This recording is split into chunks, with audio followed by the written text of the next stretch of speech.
एक समय की बात है। एक हाथी की मृत्यु हो गई। मृत्यु के बाद हाथी की आत्मा यमलोक पहुंची। तब वहां पर हाथी के कर्मों का लेखा जोखा निकाला गया तो पाया गया कि हाथी अपने जीवन में काफी अच्छे से रहा है। तब यमराज ने हाथी से कहा, अरे हाथी, तुमने तो अपने जीवन में कोई बुरे कार्य नहीं किए हैं। तुम्हारे कर्म भी काफी अच्छे रहे हैं। इसलिए मैं तुमसे तुम्हारी इच्छा पूछ रहा हूँ। बताओ, तुम्हें क्या चाहिए? तुम्हारी सबसे बड़ी मनोकामना क्या है?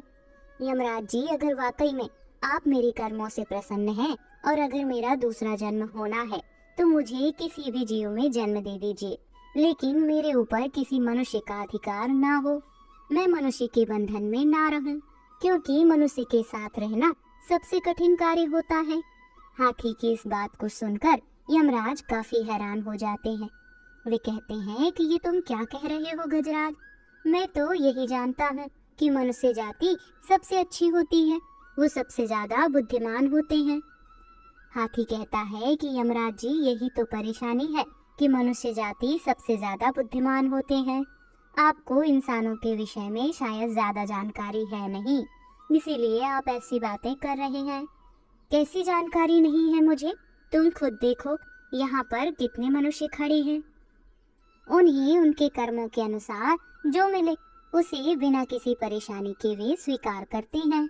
ऐसे में हाथी कहता है कि महाराज, मतलब आपको अब तक किसी जीवित इंसान से पाला नहीं पड़ा है। ये तो मृत हैं, ये तो सिर्फ मनुष्य की आत्माएं हैं। किसी जीवित मनुष्य से मिलिए तो आपको पता चले ना।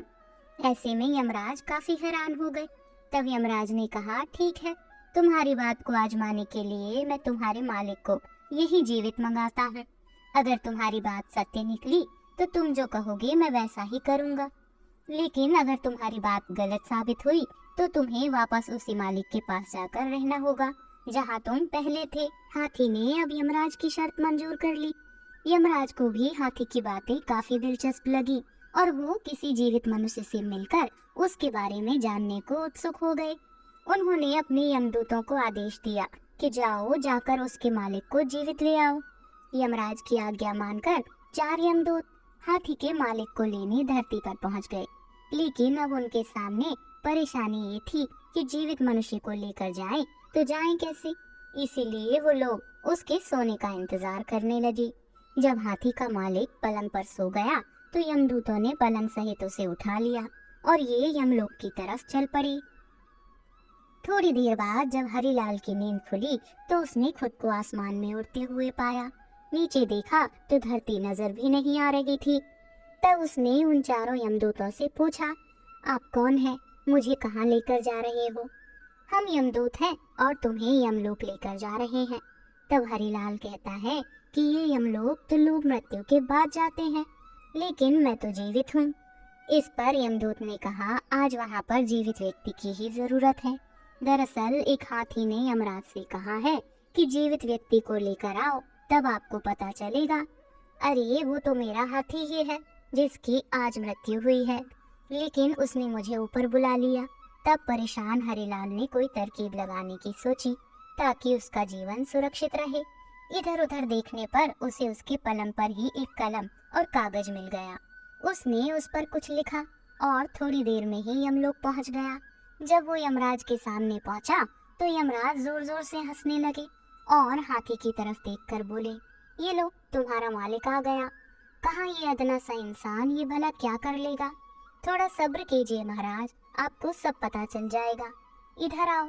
लेकिन बीच में ही रुककर हरिलाल कहता है, यमराज, क्या आपको पता है कि मैं कौन हूँ? तभी यमराज कहते हैं, मैं तो सिर्फ इतना जानता हूँ कि तुम हाथी के मालिक हो, इसके अलावा मैं तुम्हारे बारे में कुछ नहीं जानता। अब तुम ही बता दो कि तुम कौन हो। तब हरिलाल वह कागज यमराज को देते हुए कहता है, यह लीजिए, आप खुद ही पढ़कर जान लीजिए कि मैं कौन हूँ। ये वही कागज था जिस पर उसने आते हुए कुछ लिखा था। जब यमराज जी ने वो कागज खोलकर पढ़ा तो हैरान रह गए और अपने सिंहासन से नीचे उतर आए। इसके बाद यमराज ने खुद हरिलाल को अपने सिंहासन पर बैठा दिया। जैसे वो सिंहासन पर बैठा, उसने सबसे पहले यमराज से कहा, यमराज जी, आज से यमलोक पर आपका शासन खत्म हुआ। आज से मैं यहाँ का राजा हुआ। जैसा कहूंगा हर किसी को वैसा ही करना होगा। तब हाथी कहता है कि अब देखिए यमराज जी, आगे आगे होता है क्या। तभी हरिलाल कहता है कि अब से स्वर्ग और नरक का झंझट खत्म, सभी के सभी स्वर्ग जाएंगे। अब देखते ही देखते नरक में रहने वाले सारे लोग स्वर्ग में आ गए। अब नरक का द्वार बंद कर दिया गया। जिस किसी की भी मृत्यु होती तो वह सीधा स्वर्ग जाता। इधर हरिलाल मन ही मन में यह भी सोच रहा था कि जिस दिन मेरी सच्चाई यमराज के सामने आएगी, मुझे मार दिया जाएगा। ऐसा सोचकर उसने दान पुण्य करने शुरू कर दिए। चित्रगुप्त से कहा कि जितने भी प्राणी हैं उनका हिसाब किताब करके मुझे बताओ, किसने कितने कर्म, किसने कितने कुकर्म किए हैं। तब चित्रगुप्त ने सबके बारे में बता दिया कि किसे कौन सी सजा मिलनी है। तब हरिलाल ने चित्रगुप्त से कहा कि इन सब की सजा माफ कर दो, किसी को कोई सजा नहीं होनी चाहिए। तब हरिलाल हाथी की ओर देखकर बोला, क्यों गजराज, कैसे हो? तुम्हारी मृत्यु हुई तो मुझे भी अपने पीछे बुला लिया। हाथी हरिलाल के नजदीक जाकर बोला कि मालिक, नीचे तो आप मेरे मालिक थे, लेकिन एक बात बताइए कि आप यमलोक के मालिक कैसे बन गए? हरिलाल ने कहा, ये राज की बात है, तुम्हें कैसे बता दूं? मालिक, मुझे भी इंसान बना देना, नीचे जाकर आपका नौकर बनकर रहूंगा, लेकिन यह राज मुझे बता दो। तब हरिलाल ने उसे बताया कि जब यमदूत मुझे लेकर आ रहे थे तो मैं काफी डर गया था। संयोग से मेरे पास एक कागज था, मैंने उस पर लिख दिया कि यमराज, धरती से जो मनुष्य आपके पास आ रहा है उसे अपना सिंहासन दे देना, और उसके नीचे मैंने भगवान विष्णु के हस्ताक्षर कर दिए। अब तो हाथी इंसानों की बुद्धिमानी से और भी ज्यादा हैरान हो गया। फिर उसने हरिलाल से कहा कि मालिक, कृपा करके मुझे इंसान ही बनाना, मैं आपका नौकर बनकर रहूंगा। ठीक है, लेकिन ये बात किसी को मत बताना। हाथी ने भी हाँ में सर हिला दिया। धीरे धीरे करके 7-8 दिन बीत गए। स्वर्ग में लोग बढ़ते जा रहे थे, नरक बंद था। कुछ ही दिनों में पूरे देवलोक में यह बात फैल गई कि अब नरक का अस्तित्व खत्म हो चुका है। उधर भगवान सोच में पड़ गए कि यमलोक में ऐसा कौन आ गया है जिसने मेरे सारे नियमों को तोड़ने का काम किया है। आखिर कौन है वो जिसने सारी व्यवस्था को तहस नहस कर दिया है।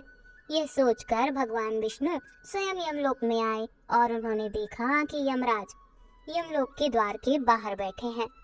तब विष्णु भगवान ने उनसे पूछा, यमराज, तुम बाहर बैठे हो तो यमलोक को कौन चला रहा है? भगवान, ये आप क्या कह रहे हैं?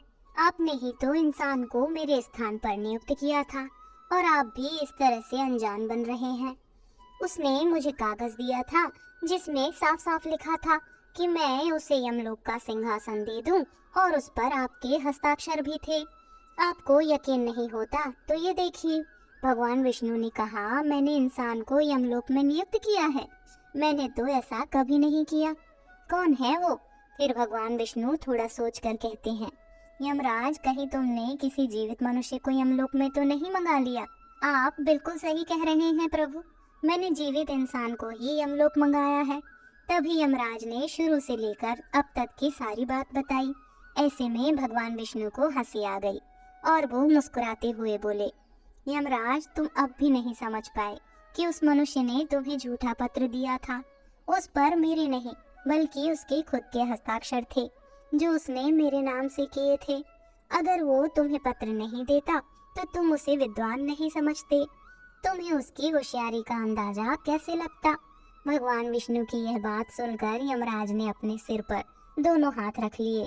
अब उन्हें सारा माजरा समझ में आ चुका था और उन्होंने भगवान विष्णु से कहा कि भगवान, इस मनुष्य की रचना तो आपने काफी अद्भुत ही की है। जैसे ही भगवान विष्णु यमराज के साथ यमलोक आए, हरिलाल अपने सिंहासन से उठकर नीचे खड़ा हो गया और भगवान विष्णु से बोला, प्रभु, मुझे तो आपका ही इंतजार था।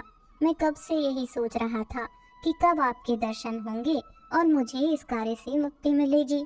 तब भगवान ने मुस्कुराते हुए कहा कि तुम बहुत चालाक हो। देखो यमराज, जीवित व्यक्ति को यमलोक बुलाने का क्या परिणाम हुआ। जब इसे लगा कि मैं इसे दंड देने वाला हूँ तो यह मुझे खुश करने में लग गया। किसी भी इंसान को समझना किसी के लिए आसान नहीं है। यमराज ने हाथी से कहा, गजराज, तुम शर्त जीत गए। मैं अब तक यही समझता था कि हम देवताओं से अधिक समझदार और कोई भी नहीं है। परंतु मैं गलत था। पर आज तुम्हारी वजह से मेरे सारे भ्रम दूर हो गए। अब चूंकि हाथी यमराज से शर्त जीत चुका था, ऐसे में उसने यमराज से कहा कि यमराज जी, आप मुझे भी मनुष्य बना दें। यमराज ने उसकी शर्त मान ली और हरिलाल को वापस धरती पर भेज दिया।